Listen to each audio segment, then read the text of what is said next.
Welcome everyone to the next webinar in our short and sweet webinar series. My name is Veronica and I'm the clinical advisor for Jobskin New Zealand.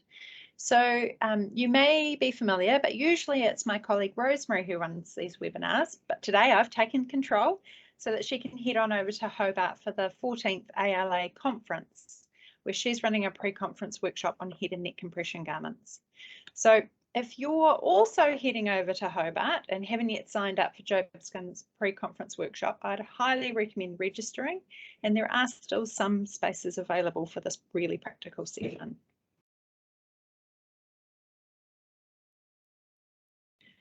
So in today's webinar, we're going to be focusing on head and neck compression. What compression is your garment really applying? What differences do we need to consider when talking about ready to wear versus custom made? We need to look at what considerations come into using garments as part of your therapeutic toolbox and how to complete your measure in a way that will support you to get a good fit. And part of that is knowing what options and modifications are available to you so you can maximize the garment's therapeutic value for the patient. And then of course, the most important bit is how to actually then put that into a prescription and following the ordering process. So what is compression really? So in a limb, there are certain principles that should be followed to enable clinically effective compression. So for example, compression should be graduated to support venous and lymphatic vessels. And the law of Laplace is applied during the production phase to enable us to understand the tension and compressive forces being applied by the garment. And then all these things work together because limbs are cylindrical in nature. But the thing that's a little bit different when it comes to the head and neck is our head is not completely round like a bowling ball. We also know that your face mask will have openings. So it will have openings for ears, eyes, perhaps even the whole face. So when we talk about compression ratings, we want you to focus on achieving a level of therapeutic compression through garment design and construction, not by referencing a particular compression rating. That means we're using a standard reduction factor for those that are interested.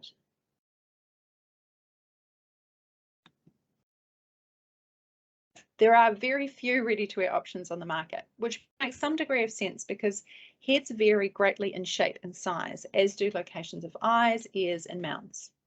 So while there are some ready-to-wear garments out there that have very rudimentary ways of adjusting certain parts of the garments, really your best option to achieve a good all-round fit is via custom-made garment.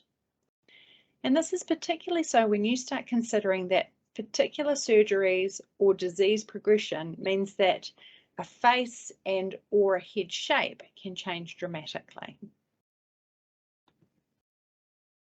So why Jobskin for the head and neck? So you should be considering Jobskin when ready to wear won't suffice because it's fully customizable for complex needs. Any size can be accommodated, as can different levels of skin integrity or where people have concerns around particular comfort points. And garments are fully modifiable to assist with donning and doffing, which is really important because that's how our client base get that independence. And of course, appearance plays a big part in what you want from your head and neck garment. In order to measure for a head and neck garment, there's a few things that you're going to want to prepare. So you're going to want to make sure you've got a Jobskin retractable tape measure, a Jobskin measuring card, which is shown here, Jobskin handy card, as well as a head, neck and face mask form.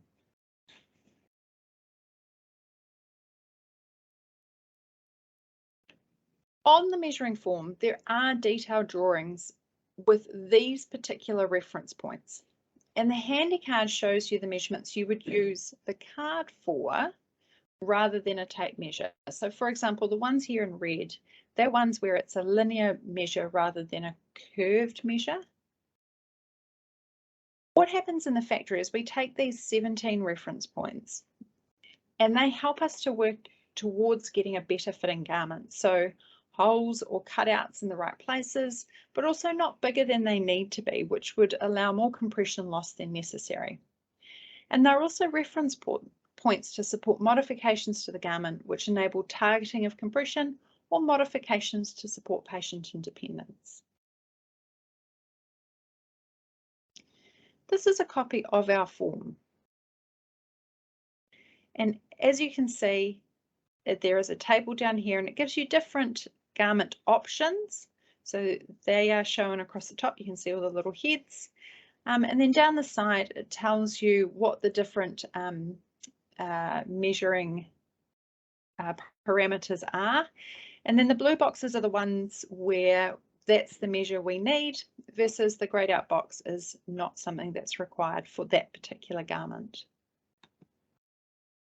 So I'm just going to flick over to our video on how to measure for the head and neck. So please just bear with me 1 second. All garments made for the head and neck are measured with a Jobskin retractable tape measure.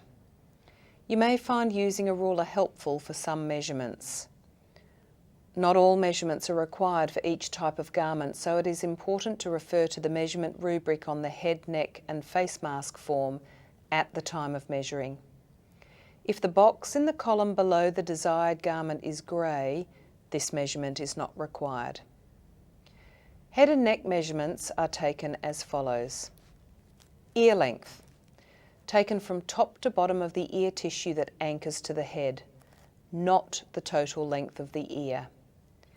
Be aware that a head or face garment is supplied initially without ear holes cut, as the best fit is obtained by marking these at the time of first fit. Eye width. This is a linear measurement between the lateral borders of the left and right orbits. Mouth width. A linear measurement taken between the two commissures of the lips. Mouth to chin. From the lower edge of the lower lip to the tip of the chin. You may find it helpful to take this measurement with 1 or 2 rulers. Circumference above eyebrow. This is a circumferential measurement around the head taken at the level of the eyebrows with the tape measure parallel to the floor. Circumference around head at chin angle. Another circumferential measurement taken from the chin angle up, pointing towards the crown of the head. Neck circumference. This is the circumference of the mid-level of the neck. Throat desired length. This is a linear measurement taken from the chin angle to the base of the garment, which is usually at the base of the neck. Chin extension collar width. This is an angled measurement from the chin tip to the sternal notch. Width between eyes. This is a linear measurement taken between the two medial corners of the eyes. Tip of chin to chin angle.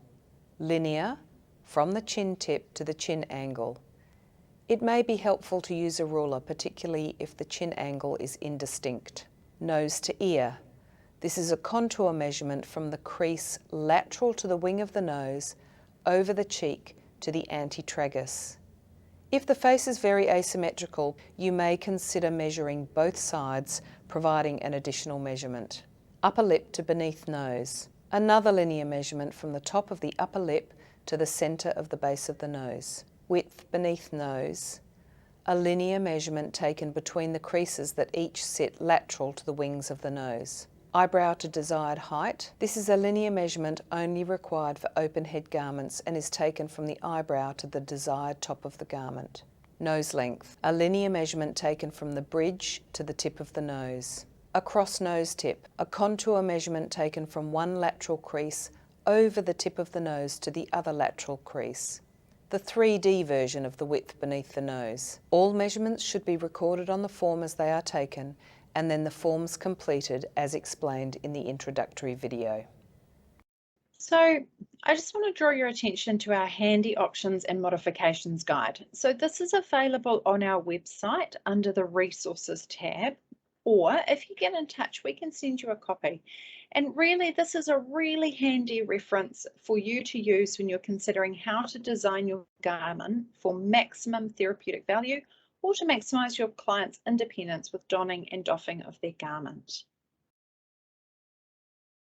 These are some of the examples of options or modifications available to you, and you will undoubtedly notice that when laid out in this way, the value customizable garments have in meeting your client's needs. So just to have a look a little bit further, here are some of the head and neck modifications. So chin strap, open head and open face, or just an open face. We've got a full face mask, a chin extension collar, or a detached turtleneck. In this first picture, you'll see that there is the option to add a lip strap through the garment, or nose contouring for a greater fit around that nose, or just a standard nose covering. There's the option for ear reinforcement or a fully enclosed ear, or you can create an ear pressure flap.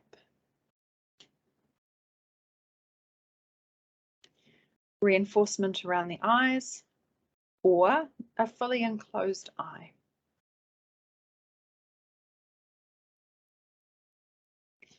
Now, I previously showed you a picture of the head and neck form, but this is it now alongside our Jobskin standard ordering form. Both of these forms are available on our website under the Forms tab, and they are both forms that you can print off, or they are interactive forms. So you can actually enter all the relevant information onto these forms, save it, and send it off to us for ordering.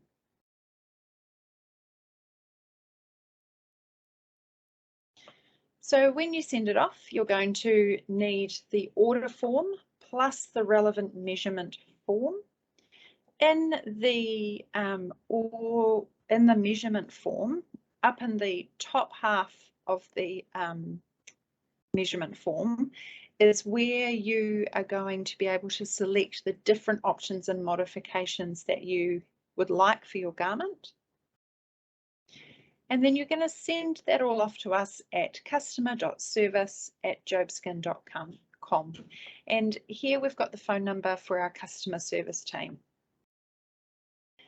And we also wanted to draw your attention to the support that is available through Jobskin. So at www.jobskin.com, we've got a huge range of resources under the support and training tab.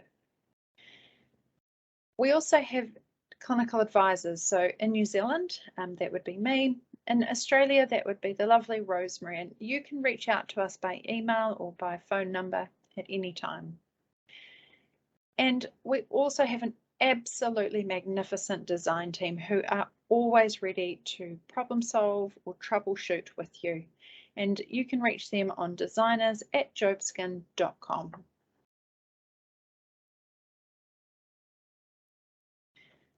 Also just wanted to highlight some up and coming webinars that we have. So in June, we have compression for lipedema. What can Jobskin offer? And just to let you know, it does assume a degree of familiarity with prescribing and basic measuring. So if it's new to you, we would highly recommend that you watch the Compression 101 and the Measuring the Jobskin Way videos on our Jobskin ANZ YouTube channel. Coming up in July, we will be covering achieving compression in the body's dips. How is this possible? And again, it assumes that you have a basic level of knowledge. So if Jobskin is new to you, we would recommend that you pop on over to the YouTube channel and have a little look at those options available.